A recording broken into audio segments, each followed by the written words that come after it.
But what brought my daughter hope wasn't in the stride of my walking, was in the fight to get up, the fight to walk.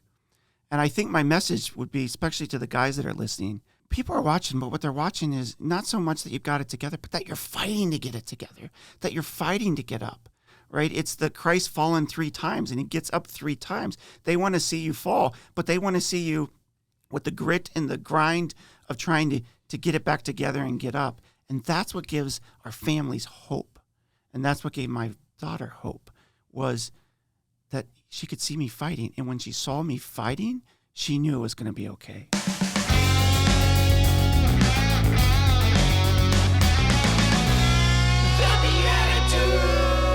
Hello, Beatitudes and Beatitudettes. We've learned that there are at least like 4 women who all are welcome. Listen to this episode and show. I think with our guest, we're going to have 5 or 6. Oh yeah, we might pump it up just a little bit. But yes, we are a podcast for Christian men and women seeking to grow in holiness, and especially through authentic fraternity with wit and wisdom, humor and holiness. And so, welcome to the show. My name is Paul Kolker, and I am joined, as per usual, by the rootinest, tootinest co-hosts. We're trying to mix up our intro words. Rootinest, tootinest. Are you looking at me? Yeah, Jeff Scheffelbein. Howdy there, Paul Coker. Or Scheffelbein, as he likes to be called. I don't even think I say my last name correctly. That's fair. Yeah, you probably don't. No. Yes. And, of course, cannot exclude Nick Besner. What's going on, everybody? The business. Give him the business. You bet. Don't Let's mess get down with to the head. business. You'll get the business. Wait, what? It's like a snake. Like don't mess with it. Like that saying. I was trying to think of what song has the word business in it. Like, let's take care of business. That's what you were just singing. Yeah, I did the let's get down to business. Oh, yeah. got to it. Yeah. defeat the Huns. It's the Yeah. Mulan. Mulan Oh, song. yeah.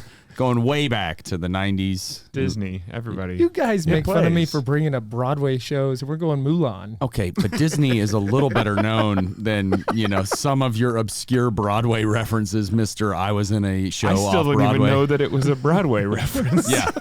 I'm just now learning He that. could have just been making it up. for all we know. When you look over at our guest, who we'll meet in a minute, and you see his age, I just invite people like this to make myself feel better. He's going to get all my references. Wait, That's right. Thank you. I thought you were just like old shaming one of our guests for a It second. did sound that way. It's a like little bit. same. What are you saying? Same. Yeah, if you want to feel offended and just walk out, we would forgive that. Yeah, because Jeff and I are the old guys. Yeah, isn't like same shaming just complimenting? Like if I say Wait, what? Start again? same shaming, like we're both old, Okay. it's just a compliment. Oh, Is it? because it's self-deprecating humor that you angle at somebody else? Is that what it is? You're too fast for me today. Paul's on another level. Yeah. I don't know if I told you guys this, but I usually eat keto, and I have had several carbs today, so I am fired up. Full of energy. That's it. You lot know, of blood carb glucose. loaded. That's it. I carb loaded. Jason, he pounds gummy bears when he wants to be a like super next level comedy. Yes. And so I don't know. Sugar's the answer. Huh? I can smell little purple guys on your breath. Oh, no. I'm breathing high fructose corn syrup right now. Yeah, it's only high fructose corn syrup. Oh yeah, no, it's not any like healthy real sugar. Well, gentlemen, we're back. We're almost at the end of season 1, which is pretty exciting. This is show 47 of 50. And the podcast world said that there's no such thing as seasons, so we just made this up. Yeah. There you go. Like most things. We do visual sight gags on an audio mostly podcast. But it works. If you are listening to us right now, you are missing out on a lot of stuff that's happening also on YouTube. Go to YouTube, the website app. Good. I was just waiting to watch you. Type in the following. Jeff just learned how the internet works yesterday. Well, when you're our age. We don't know. Thank you. Oh, Yeah. shots That's fired. it, go. Thank you. We still know how to build stuff. Yeah, out of like popsicle sticks. but it's a suspension bridge and you can drive on it. That's fair. Yeah. No. Guys, I think for season 2, I would recommend a smaller table. It seems a little luxurious. It'll be This the seems a even li- tinier Yeah. table. Well, he is the king of innovation over here. Yeah, so. I think smaller better. Yeah, This this is a little obnoxious how big this is. the problem with our show is that we're not close enough. No, yeah, I'm shocked. I'm surprised. To finish my thought, at the _ YouTube. Nope. So Why go would YouTube come up in the middle of our show name? And why are you underscoring it? Well, that one. That's our problem. That one we have to- YouTube.com yeah. /at the _ Beatitudes. Yeah, now don't type out _ just to be clear. Because I think one person has done that. Yep. Nick. No, I'm just kidding. It was Jeff. Oh, yeah.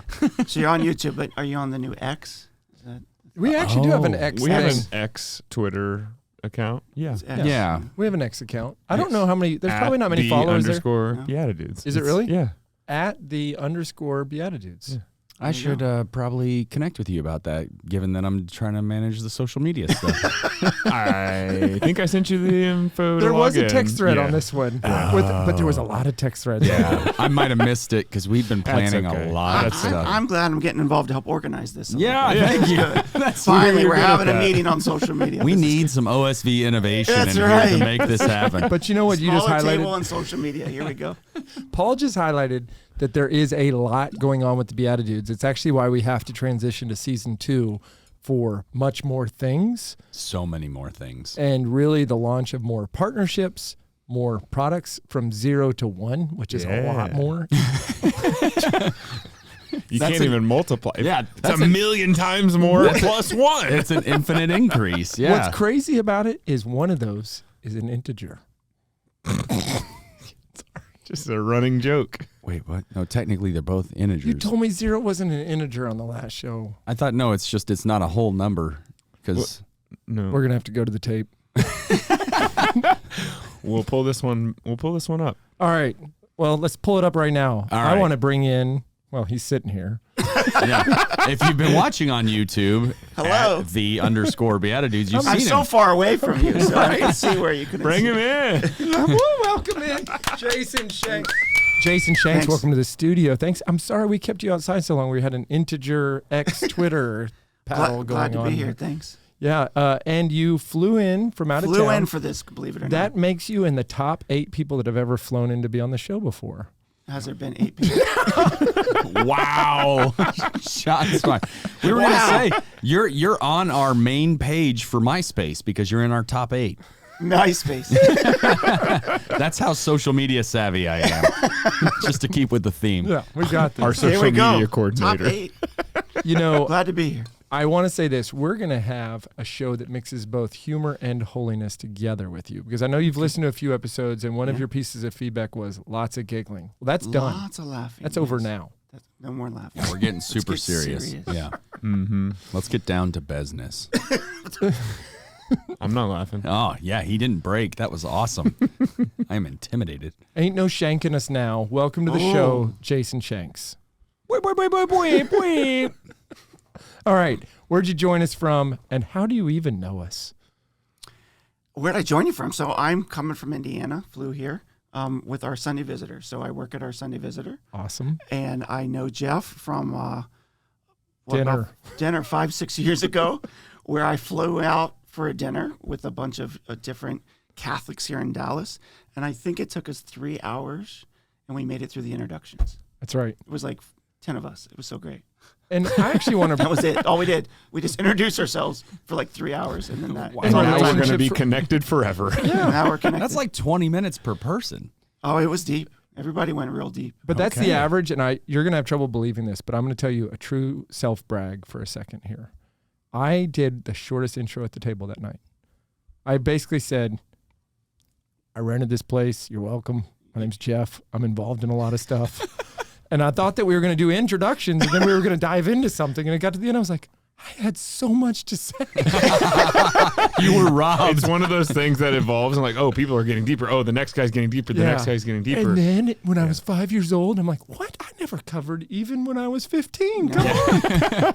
You're like, and you can't be that guy who's like, well, let's circle back around to me who started this. You don't want to be that You person. did take a lot of credit for the evening, though. I remember that. There was a. That's not surprising. That's On brand. I remember a lot of other people doing most of the work, but we gave you It's the called credit. leadership, Jason. Delegation. Delegation. Welcome to the world of middle management. I kept you entertained while You they did. were all working. They we said did, actually. I was like the celebrity handler. You were the Jason Shanks is coming in town. Jeff, you seem to be good at being interested in people. Sit next to him. Handle it. and then barely introduce yourself. Or give it. Man of mystery. Called out. He had to follow up with you because he didn't know anything about you. Okay, so I missed your intro. All right, well, good. Well, you are our second. Well, we've had 3 guests come in from Indiana. Is that right? Yeah. Yeah, Scott. Right? Yeah. Oh, yeah, just 2. You and Scott. But 2 from OSV. So I'm getting all my math wrong. Yeah. Jason Duderman was here recently. the second man. The second. You've watched our show. I have. I've All done my right. research. Yeah. That was just in like the rental car today cramming. That's right. 2 times. I was like, speed. what is this? Is it, what is Skip going 30 on? seconds, skip How'd I 30 get on seconds. this show? He's like, I flew to town for this. We give you stickers on the way out. It's a big deal. It takes off the edge of the buyer's remorse. Your podcast reminds me a lot of Smartless. Oh, thank you. Catholics, I think it what could is be that? the Catholic Smartless. It's I've heard somebody say this, but I don't know what it is. Jason Bateman. I did hear this. They surprise somebody, right? Well, they interview a guest. Yeah. So and it's usually one of their friends from Hollywood or Yeah. something, and somebody that they've worked with before. And then, but before the interview, it's a lot of like banter and just kind of catching up, that sort of thing. And they rib each other. And I've heard it from somebody else now too. So that's 2, and it's like, I'll take it. There you go. I think that's a great one. Super popular. And you are like Hollywood level. That's what we're also of saying course. in this. Yeah. All right. So OSV, can you tell us a little bit about just your role, your OSV history career? But then I have maybe a little bit more serious question for you. But I want people to know who you are first. Sure. So our Sunday Visitor is a apostolate for about 110 years, 111 years. And they do a little of everything, but they're known for a Catholic newspaper, Catholic publisher in terms of books and curriculum. They do a lot in the parish space. So if you have an offertory envelope in your parish, it likely comes from our Sunday Visitor. They're the leading producer of envelopes in the world, of offertory envelopes. Wow. And so all of those products and services that our Sunday Visitor does for the church gives away, generates revenue. And for the last 5 to 6 years, I've used that revenue in the form of grants and prizes to fund innovative work in the area of new evangelization in the church. So we've done interesting, fun things in what we call the OSV Challenge, where we invited all these apostolates and groups and for-profits and nonprofits to come forward with ideas to move the needle, to bring people to Jesus Christ in his church. Things like OSV Talks, which you and Jason Duderman talked a little bit about. Yep. Just trying to jumpstart our evangelistic juices a little bit, and put some money behind it. So for the last 6 years, I've run what's called our Sunday Visitor OSV Institute, and it's been a lot of fun, and it's led me down a lot of interesting paths in the work of entrepreneurship and innovation within the Catholic space. Well, it's interesting too, because when I look at your role in helping to force change, I say force because people aren't ready for it, right? And to inspire people to step out onto that ledge, whether it's entrepreneurs or creatives or whoever, or even giving creatives an outlet to go work. We've had the Anthony D'Ambrosio on here. I know he was a part of some of that work with the talks and the challenge, along with his brother. I look at this, you really became a very well-known and are a very well-known part of the Catholic ecosphere, the apostolates, the dioceses, the bishops, probably beyond the borders of our great nation. But I will say it is a real honor to have you here. From day one, we've always said it would be great when Jason Shanks comes to town to try to catch him. So thanks for making this happen. You also have an awesome family background. Can you share us a little bit more about your family, your kiddos, your wife? I'd love to hear some of that stuff. Been married 20 years to my beautiful wife, Melissa. Awesome. And we have 5 kids, all the way down from 15 down to age 5. A change in the Shanks household was they're now all in school. So that's we're a little empty nesters during the day now. One of my oldest daughter, Nora, has special needs. So we have our oldest has cerebral palsy and autism. So that presents a little extra challenge around the house. So developmentally, she's about a 1 and 1.5 year old. And she's our little saint of our house. Yeah. Like, matter of fact, my kids yesterday were just talking to me about, so she can never sin, right? I'm like, yeah, that's right. Beautiful. Like, she's not going to reach the age of reason. So she is like our saint in our house. 5 wonderful kids. We've been in Indiana for probably 5 or 6 years, but I'm originally from Ohio. So I went from a Buckeye to a Domer, I guess. They all seem like they're just north of here. That's It's all Midwest. It's all 2 hour Midwest. flight north. somewhere. Y'all are north of the Mason-Dixon line. That's right. That's all we know down here. Paul's really embracing the South He today. is. I think they're also, aren't they all in the northern time zone? Oh, good Lord. Yep. The northern. Slow clap. Nice. You give yourself a little. No, I have a song for this. Here, I'll press the button. Looks like we made it. Look how far we've come, my baby. Finally got the slow clap. Wow, that was quite the lead up. I like how you pressed the button like it was something other than your own voice singing. Well, he's that. going to add in post the that bass will now track. be a button. Yeah. Harmony. That will now be a button for future episodes. Looks like we made it. Hey, so Jason, Yeah. you are very well known, and that's a key part of the story. You went through probably one of the most public battles I've ever seen with COVID. And I would love to maybe, and I know my co-hosts haven't heard this whole story, but share with us, and you're not the one to sit here and brag about it. I think the nation prayed for you. And so I would love to maybe take us back to what you went through, what your family went through, and there's no time limit on this. I just want people to be able to hear some of what you've experienced, what your family experienced. The team at Aquinas Wealth Advisors believes that good values and good returns are not mutually exclusive. Using a tech-smart and morally sound approach, they provide investment alternatives that align with Catholic teachings without sacrificing returns. These days, faith-driven investors are finding it hard to know where their money is going. They have no visibility into what their dollars are supporting, but there's a better way. Thanks to the Faith and Finance Score from Aquinas Wealth Advisors, you can look into your current holdings to see what you're supporting and make a switch to an advisor that aligns with your values and gives power to your voice. Check out AquinasWealth.com today. Hey y'all, this is Jeff Schuffelbein. When Nick and I set out to start our new company, Undivided Life, we were really concerned about how would we cover the healthcare needs of our growing families, and we were so excited to find a company that fit both our medical needs and our faith beliefs perfectly. It's called Solidarity Health Share. It is an ethical alternative to traditional health insurance. We're never part of sharing in the medical costs of anything that goes against the teachings of the Catholic Church, making it a great alternative for Catholics and Christians alike.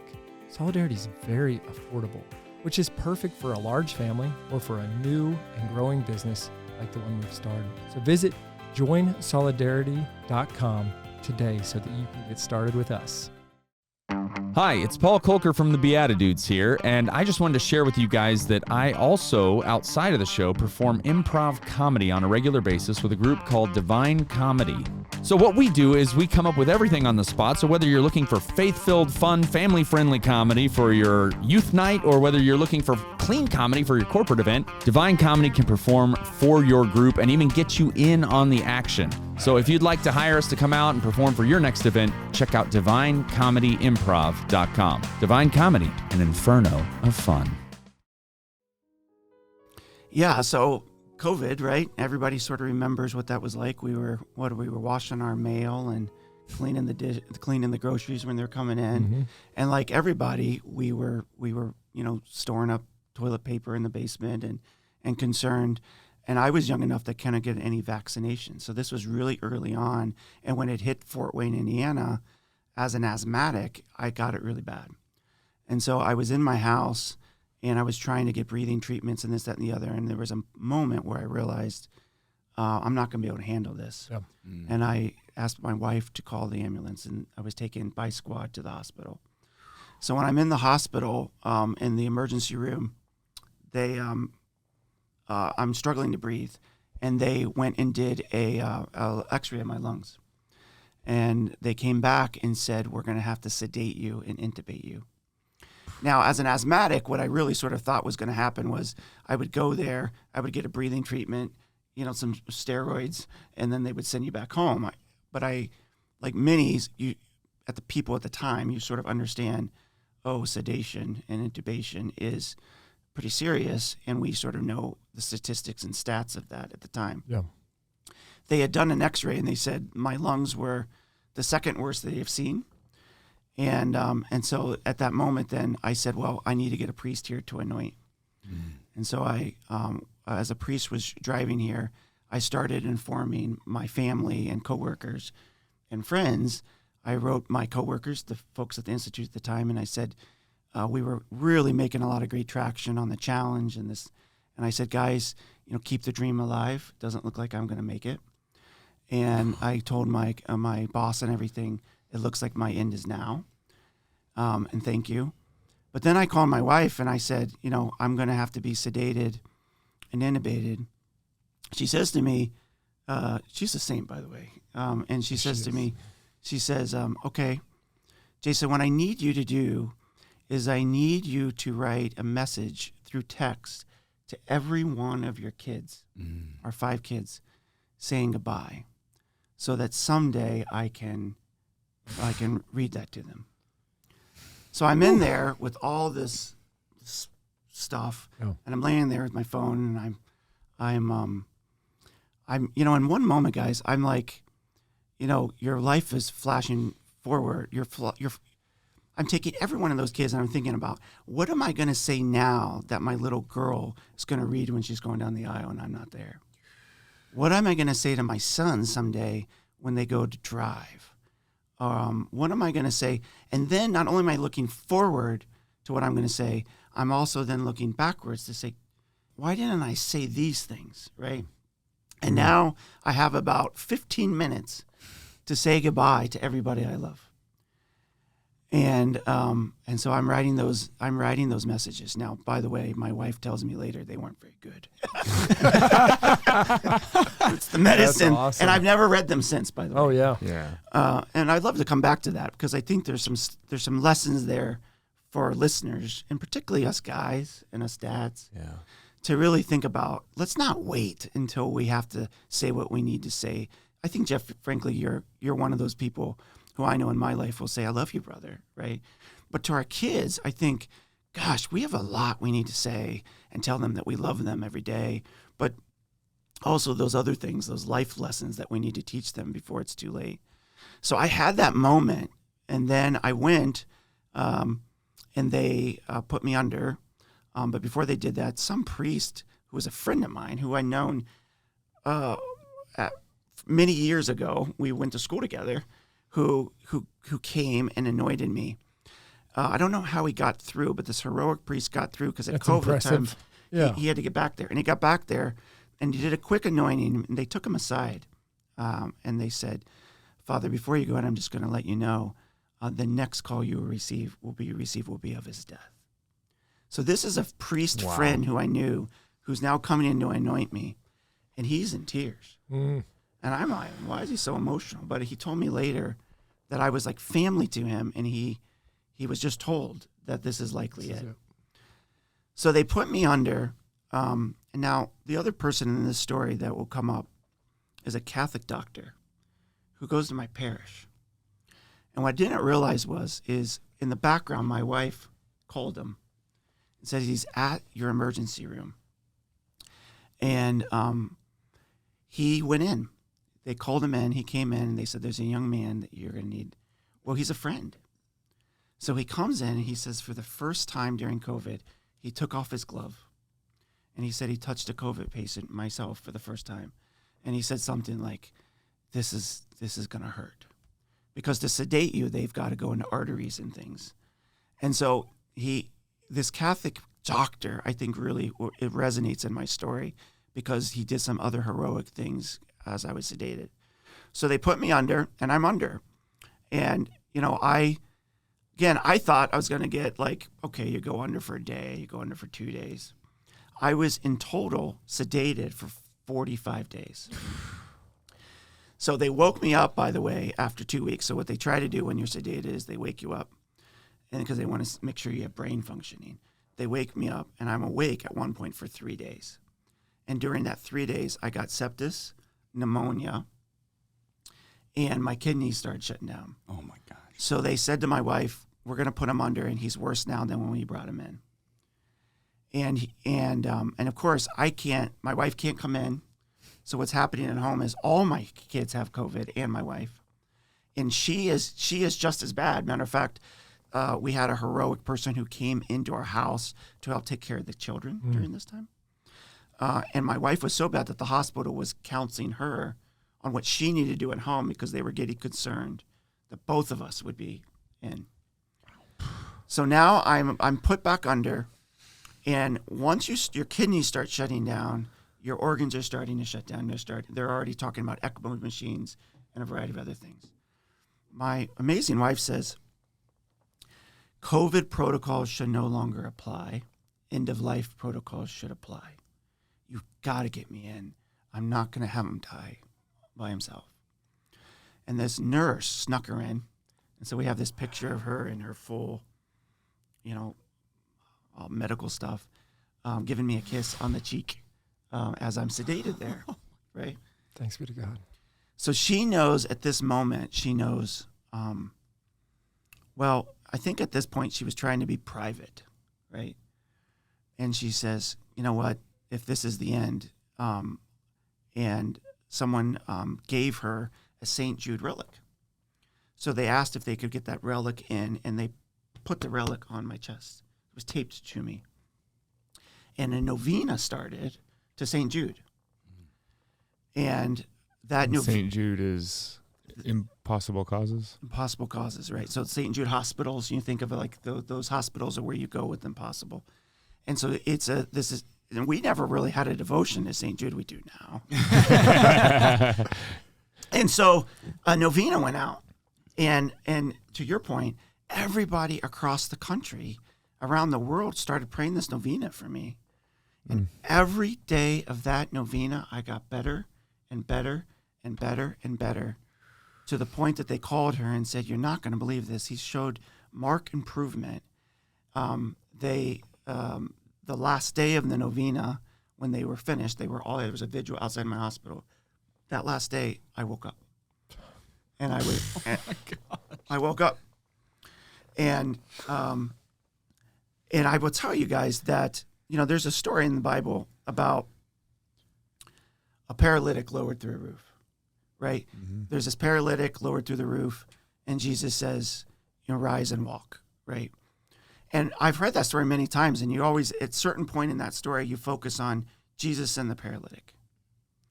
And what I came to realize is these friends that lowered the paralytic through the roof, the courage and bravery and faith of those friends saved that paralytic. Mm-hmm. And in my life, it was all the friends who prayed for me around the world that saved my life. Right, the miracle happened because of the intercession of the prayers of the men and women who prayed me to life. Right, and Jesus says, "Rise and walk." So now I'm awake. Right now I am waking, I would say. And let me just tell you quickly, what was happening to me over that 45-day period is mentally I was in a different reality. Mm. So I was in a different world, and I thought it was real. Pretty lucid, right? And they call it ICU delirium. Oh, geez. And they give you medicine. They give you medicine to actually help you forget. Like, you're supposed to not remember, but I did. So as they're gradually waking me back up, and I've lived a different reality, and we can talk about that a little bit more. I lived a different reality. When I woke up, the real world and this dream world were blended. And so I just want to set the stage a little bit to say, when I woke up, I was trached, so I couldn't speak. During that 45 days, anytime I would move a limb, my blood oxygen would drop so much they just stop moving me. And I was pronated on my stomach for 18 hours a day. Mm-mm. What it meant is when I could woke up, I couldn't move my arms. I couldn't move my legs. I was trached, so I couldn't swallow or talk. And so physically, I was immobile, but mentally, I couldn't figure out what was what. Mm. So my wife shows up, and I could move my arm, and I'm going, can I write something, right? Can I write something? So they give me this whiteboard, and they give me this pen, and apparently I could only write a little small. And my first words to my wife and to the people, after going through all this ordeal, my first words were, how much is this costing me? It's a very, very dad move. Very dad. How Very much dad. is this costing me? My wife. That's the real reality. Yeah. I'm looking around and I'm like, oh my gosh, how long have I been here? Who's paying this bill? This is. Yeah, I didn't realize what I went through. I just know, oh boy. My wife then looks over at me and she goes to me. She says, Jason, you can never be mad at me because I saved your life 4 times. So even today, like if she gets mad at me at home, I'll be like, you had your chance. Yeah. Right? Like you had your chance. Like you could have said the way that enough, right? But she saved my life, 4 times. And I think she really did. She had to make medical decisions. Wow. 4 times. So then for me, the journey to get home was the next challenge. How do I get up and walking again? How do I function again? I was determined to be able to get up my stairs and lay with my wife again in our bed. I wasn't going to go back home like this. And that became the next state of challenge was, how am I going to discover what is real, what is not real? Am I laying in a dream? Am I still sedated? What is going on here? And how am I going to physically get back? The doctor said, we thought at a certain point during that novena you would live. What we weren't sure is what that would look like. Sure. So my wife was actually making plans for me to be in a care facility long term, right? They weren't sure mentally I'd be back. They weren't sure if I'd walk again. So the idea that I'm here talking, moving, walking, for them is equally a miracle, the science of it, because I had to. Later, I went and I talked to the doctors, and I said, how do you explain this? They said, we did for you what we do for everybody else. And they said, we can't explain it. Mm. Because I would tell you, I really struggled afterwards. I struggled a lot with, I was known as the miracle at the hospital. They would call me the miracle man. Later, I struggled with that. Like I struggled with, why did I survive? Like a survivor guilt. Like a survivor guilt. But I would tell you, I use that, by the way. I use that miracle man because I realized because that experience happened, the nurses and the staff would come even when I couldn't talk, and they would tell me their faith stories. Yeah. They would tell me their stories of their marriage. And so I wrote my wife, I said, do you remember the rosaries we got in Rome a few years ago? We bought the whole pack of them. Can you bring them? And so when they would, because I couldn't talk, I would hand them a rosary, right? And so it became this really, like part of the getting back for me was the giving to others, right? The best I could. As an example, my local bishop showed up. It was a funny story. Later, as I'm in a completely different state in another facility, there was all this activity in the room going on. And I said, what's going on here? And they said, a special guest is showing up, and so we're cleaning up the room. And I said, who's showing up? This is when I could talk. And they said, your bishop is showing up, and we've never had a bishop here before. And I said, well, then don't just clean up the room. You better clean me up, and I'm not greeting the bishop in this bed. You better get me over in that chair. Well, the fun of it is I hadn't sat up in a chair yet. So they said, okay, so we put the chair. So Bishop Rhodes, great man, pastoral man, shows up in my room. And I said, Bishop, did you bring communion? It was the last day of Christmas, baptism of the Lord. He said, no, Jason, I didn't bring communion, but what I brought my vestments. I'm going to say mass for you in your room. Oh, my God. Just me and him. Now, I said, well, I can't swallow. He goes, I'll give you a little water, and we'll just put a little host. And I said, and Bishop, I'm not going to be able to like say the prayers. He said, you just say them in your head. I got this. Now, I would have thought, right, I thought, okay, I'm just learning how to sit. This will be like a 20, 30-minute quick mass. It's just him and I. Oh, no, he brought it. It was an hour homily. We did the whole thing. And at one point, I was like, someone get me back in that bed. But he was so what he did, though, afterwards, I said, Bishop, I'd like to ask you some questions. How can I take any graces that I may be getting from this suffering and apply it to others? And we had this good little catechesis on it. And thereafter, my wife would bring these prayers, because what was happening is after this happened, prayers started pouring in from all these people, right? And so we would then take those prayers in the hospital and we would lift them up to the Lord and apply graces of suffering.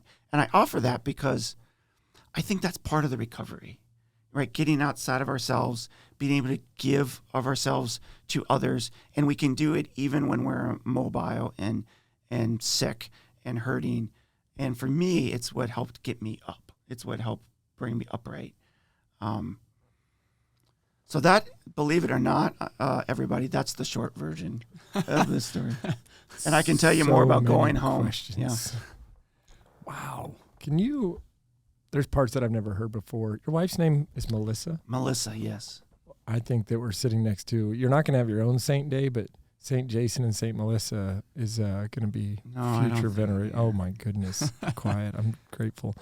Can you talk a little bit about the hardest parts of coming out of that alternate reality? Yeah, so it's, funny story is, at one point they started sending in psychiatrists and psychologists and any medical, mental expert they could. And at one point I was like, listen, I've taken many credit hours in philosophy. Like this idea of, are we living in a dream is not uncommon. Can't just let me sort this out. Right. Okay. So for me, it was real. That's the hardest thing to say is I really experienced it. Let me give you an example. When they woke me up, they said, your mom would like to talk to you. And so at the time you have to bring up the iPad because no one can visit. They bring up the iPad. I'm trached, so I can't speak. She comes up on the screen and my father's on the screen. And I close the screen. I'm in tears, crying. And my wife brings over the board. And I said, how is this possible? I watched him die. So in my dream state, I watched my father physically die. I thought he was dead. And he's been brought back to life on the screen. And I haven't yet to put this 2 to 2 together that I was in a different reality. Matter of fact, one of the first questions I asked my wife when I was brought awake, this poor woman who just saved my life, I said, are you and I married? Right? Because I'm looking at my finger and they don't have rings on it. And what stuff that happened to our relationship in my dream state was not good. Yeah. Right? And so I'm living sort of this purgatory, right? And things that were happening in the real world were somehow ending up in my dream. So they actually paralyzed me because I was pulling tubes out. So they gave me medicine to paralyze my body. In my dream state, I'm trying to figure out, why can't I walk? And how do I get out of that sort of reality? I mean, the dream world sort of goes on and on and on. And the reason I like talking about it is I don't think we talk enough on some of the mental aspect of things. And I get a lot of letters from people who are struggling with mental illness or this, that, and the other. And for a little period of time, I dealt with it. But here's what got me out to sort of figure out that this is the real world. What I realized is in my dream world, I did not have the ordinary. I realized in the dream state, I never washed a dish. I never went to the bathroom. I never did the day-to-day chores. Everything was extraordinary. I did, it was like a sitcom or a show like we always tune into. And I realized this must be the real world because this is the world of the ordinary. And guys, I came to appreciate the beauty of that.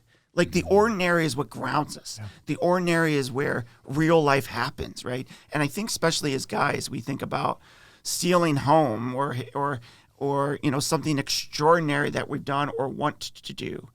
But I think we've got to more embrace the ordinary, everyday activity and things that we do in life, because it is where truth is found, right? It's in the moments with your cleaning up the kitchen with your children. It's in the everyday sacrifices that you make. And so it is like, the little flower, right? The little ordinary things. And for me, it's what brought me that this must be the real world, because this is where the ordinary is found. And even with that, I would say for the first year, believe it or not, I would go and search for the world that wasn't there. Really? It took me a while as we would travel. I would say, I think that was in my dream. I think that, I realized I was in some of the scenes of the dream, I was looking for it. So it took a lot of reminders to say, this is real. This is the real world, because this is where I help put the socks on my children, where the other world, that kind of stuff never existed. Man, I will not take for granted putting socks on my children. Wow. Jason, this is intense. Yeah. You lived. Here you are. God is good. God is so good. Talk about coming home. I think this whole show is just going to be, let's keep going. Talk about what it was like coming home some more to your kids, and I don't know, what is their reaction to Dad's recovery and miracle of this novena? Oh, okay. So I come home, and I'm doing in-home care. The kids are, of course, overjoyed that I'm home. I'll tell you this funny story. As I'm doing in-home rehab, one nurse, by the way, says to me, she goes, "You were hit by a Mack truck like 5 times." I mean, that's how she compared to what I went through. And I'm working with this really good physical therapist and OT therapist, and one of the after effects is I had problems being able to move my arms. So it took a while to be able to get back full functioning, and there was nerve damage in my hands and my feet and legs. And the nerves, and so I can only use like 6 fingers for a while. I'll never forget this physical therapist. As I got further along, we were outside. She goes, "What do you want to do today?" I go, "I'd like to try to ride a bike." Now, I go to get on the bike. And imagine you've taught your kids to ride. You're like the little kid. You hold the back. Well, this is what I'm now going to experience as an adult. Someone holding the back of my bike as an adult, and I go to take off, and I'm thinking about all the effort it took to walk, and how many, and what that was like. And I thought, gosh, the idea of just taking off on this bike is going to be difficult. So I paused, and she says to me, "What's wrong?" And I said, "Well, I'm just trying to think about, about doing this, and am I going to fall?" And she goes, "Well, if you're going to fall, just fall left. That's your bad side." And for whatever reason, I was like, well, that makes sense. Okay. And I went, and I didn't even think about it. It was like, she was just like, "Yeah, okay, you probably fall left." And I thought, gosh, sometimes don't we just need that kick in the pants that says, yeah, you're going to fall. Do it. Fall to the left. And I'm like, okay. My daughter, Lila, my second oldest daughter, later, I started talking to the children, and I said, "Hey, did you know Daddy was pretty sick?" And she says to me, "Yeah, I did at one point." And I said, "Well, what gave it away?" And she said, "Well, Mom was pretty upset." And that's when I knew there was a serious issue. And I said, "Okay, when did you know Daddy was going to come home?" I'll never forget this. She said, "When I saw you fighting to walk." And I thought, yes, fighting to walk. And I started comparing that to our spiritual lives as men, right? I think sometimes as guys, we have this sense of perfection in our spiritual walks, right? And we think our kids are looking at this model or image of God the Father, and we have this image that we have to have it all together. But what brought my daughter hope wasn't in the stride of my walking, was in the fight to get up, the fight to walk. And I think my message would be, especially to the guys that are listening, is people are watching, but what they're watching is not so much that you've got it together, but that you're fighting to get it together, that you're fighting to get up, right? It's the Christ fallen 3 times and he gets up 3 times. They want to see you fall, but they want to see you with the grit and the grind of trying to get it back together and get up. And that's what gives our families hope. And that's what gave my daughter hope, was that she could see me fighting. And when she saw me fighting, she knew it was going to be okay. It wasn't the result at the end. It wasn't that he walked through the door. She knew just in the challenge on my face and the determination that I'm gonna walk again and I'm gonna fight to get there. And that's what gives our kids hope, I think, as men. And so that was powerful for me, a lesson that I don't think I would have learned had he not gone through that and had that experience and talked to her about it. We make a lot of jokes at home about it, though. There's a lot of conversation in our house about death, and so that my family is very aware of possibilities and what it matters, and keeping the end in mind. That's something that's regularly discussed almost at the dinner table, because they went through such a traumatic experience of having to deal with it. So I think it's a gift. And overall, I maybe close with this. I would say that this whole experience, for the first time in my life, I was able to relate and understand my special needs daughter. And for that, I would never trade this for the world. I know she falls all the time and has to walk, get up. She is nonverbal. I was nonverbal. And I could never relate to her before, but I can now. Like, we share something now through experience that I wouldn't trade for the world, because for the first time, I understand my 15-year-old daughter and what she's went through for 15 years, and I just went through it for 90 days.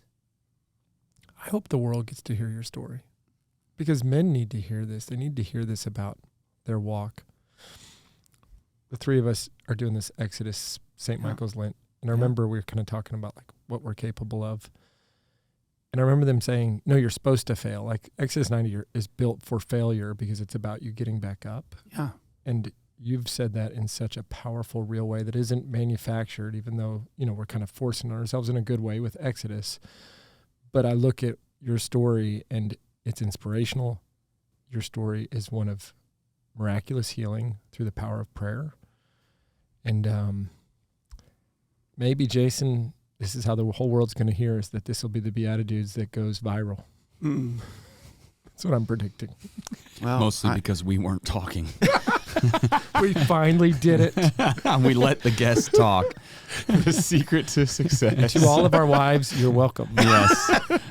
To all of our guests, sorry for talking over you. Yes. Be more like Jason Shanks. Wow. Wow.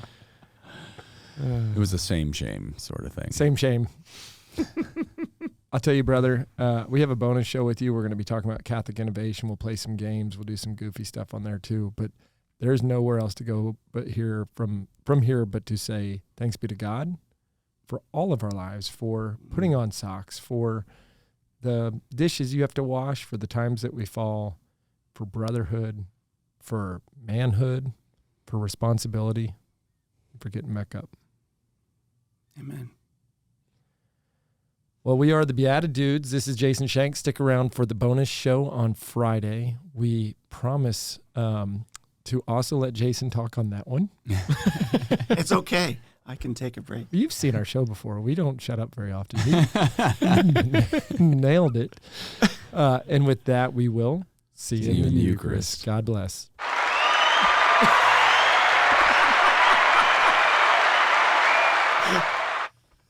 There it is. Did he push the wrong button? He pushed the wrong button. He's supposed to just go straight to this. Thanks for tuning in. If you'd like to join us at our undersized table, subscribe to the video version of the show on YouTube by typing @ that's the symbol @ so shift and 2 on your keyboard, @ the _Beatitudes on YouTube. We'll see you there. This podcast is part of the Spoke Street Network. For more great podcasts, visit spokestreet.com.